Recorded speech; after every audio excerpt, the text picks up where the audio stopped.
He looked me in the eyes 3 weeks before he left and said, "I will never leave you. Never." He meant it the way liars always mean things, completely in that moment, with nothing behind it. My name is Rachel. I'm 38 and I live in Phoenix, Arizona. I work as an office manager at a dental practice, same place I started at 22 as a receptionist. I'm not telling you that to be humble. I'm telling you because I want you to understand the kind of woman I am. I show up, I stay, I build. Troy and I met when we were both 26. He was working at an auto parts warehouse. I was answering phones and scheduling cleanings. We didn't have much. A studio apartment, one car between us, and a shared love of bad takeout and worse reality TV. But we had each other. And back then, that felt like more than enough. We got married in my aunt's backyard. 30 people. String lights, a grocery store cake that leaned slightly to the left. I cried before he even finished his vows. 11 years later, I still remembered every single word he said that day. Over time, things got steadier. I worked my way up. Troy moved into logistics management. We bought a small house. Nothing fancy. 1 bathroom, a yard just big enough for a dog we kept saying we'd get someday. It was a quiet life. Ordinary in the best way. What I didn't see, what I refused to see, was that somewhere along the way, quiet had started to feel like a cage to Troy. I just didn't know it yet. The signs were small at first, the kind you explain away without even realizing you're doing it. He started coming home later. Work was busy, he said. I believed him. I knew his company was going through a restructure. Then he got a second phone. A work line, he told me, for a project. I didn't question it. Why would I? This was Troy. My Troy. But slowly, quietly, things shifted. He stopped reaching for my hand on the couch. He started sleeping on his side of the bed like there was a wall between us. He'd be on his phone when I talked to him. Not rudely, just elsewhere. I told myself it was stress. That this is what long marriages look like. Comfortable. Settled. Then one Saturday morning, I was pulling laundry out of the dryer when his phone buzzed on the kitchen counter. I wasn't trying to look. I just glanced. The contact name said Bree. The message said, "Last night was everything. Miss you already." I stood there holding a pile of his shirts, and something cracked open inside my chest. I didn't say a word, not that day. I needed to be sure, completely sure, before I said anything I couldn't unsay. So I waited. I watched. Within 2 weeks, I had more than enough. Receipts from restaurants we'd never been to together. A hotel charge 3 towns over on a night he said he was working late. And photos on his phone, ones he'd never bothered to delete, of a girl I'd never seen before. She looked like she was barely out of college. And if this kind of betrayal sounds familiar, last week I told you about Megan, a woman who said yes to a proposal on a Saturday, and by Monday found out she wasn't the only one. If you missed that story, the link is in the description. Because this isn't just Rachel's story. It's happening everywhere, to women who trusted completely and were given nothing in return. That night, I sat across from Troy at dinner. I looked at him calmly and asked, "Is there someone else?" He didn't flinch, not even a little.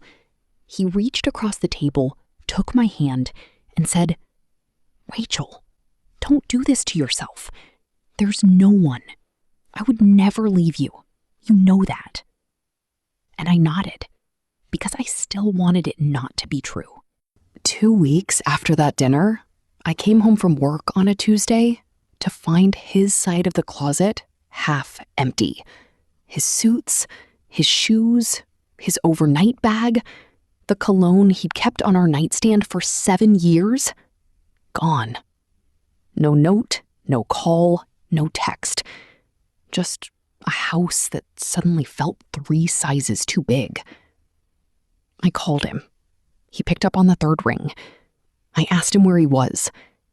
He said, "I'm sorry, Rachel, I can't do this anymore." I asked him if it was Brianna.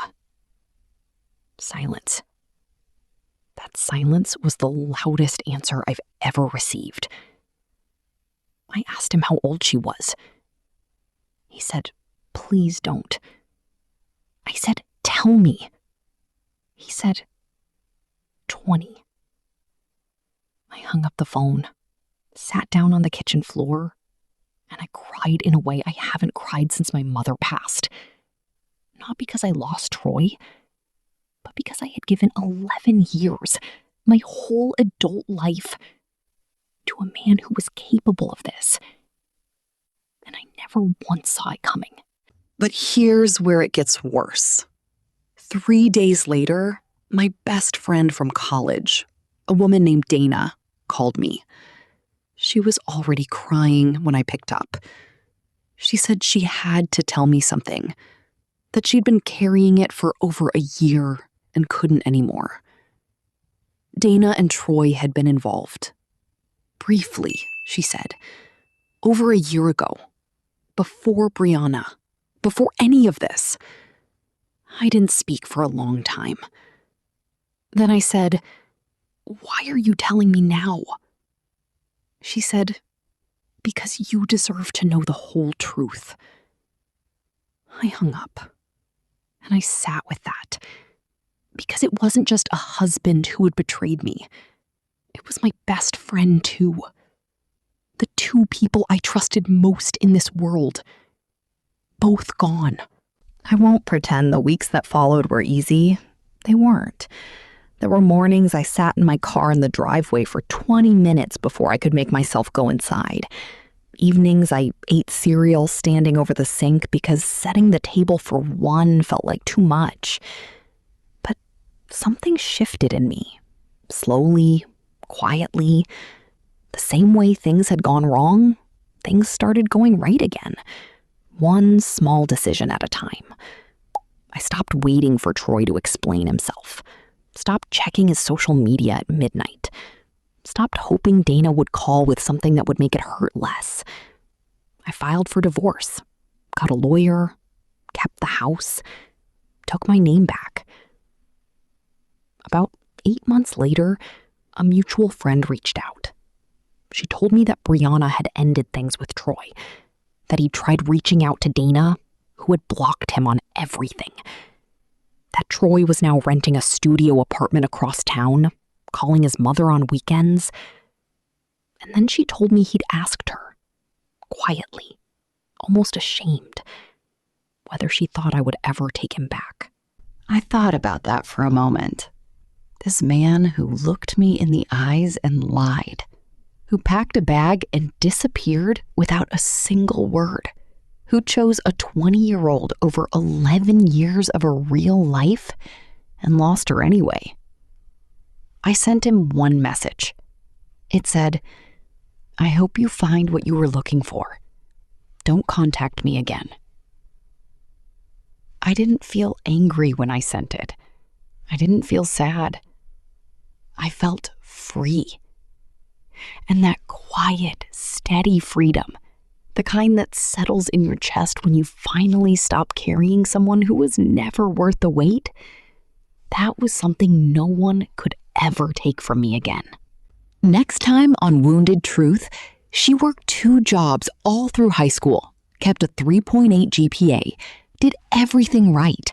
Her father had been promising her college fund since she was 12 years old. She never once doubted him, until the week before her applications were due, when she found out every single dollar was gone. transferred without a word to her stepmother's children.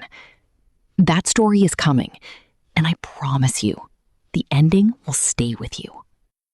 If you're still here, subscribe. You won't regret it. And I want to know, when Rachel sent that final message and walked away in silence, was that strength? Or would you have done it differently? Drop it in the comments. I read every single one.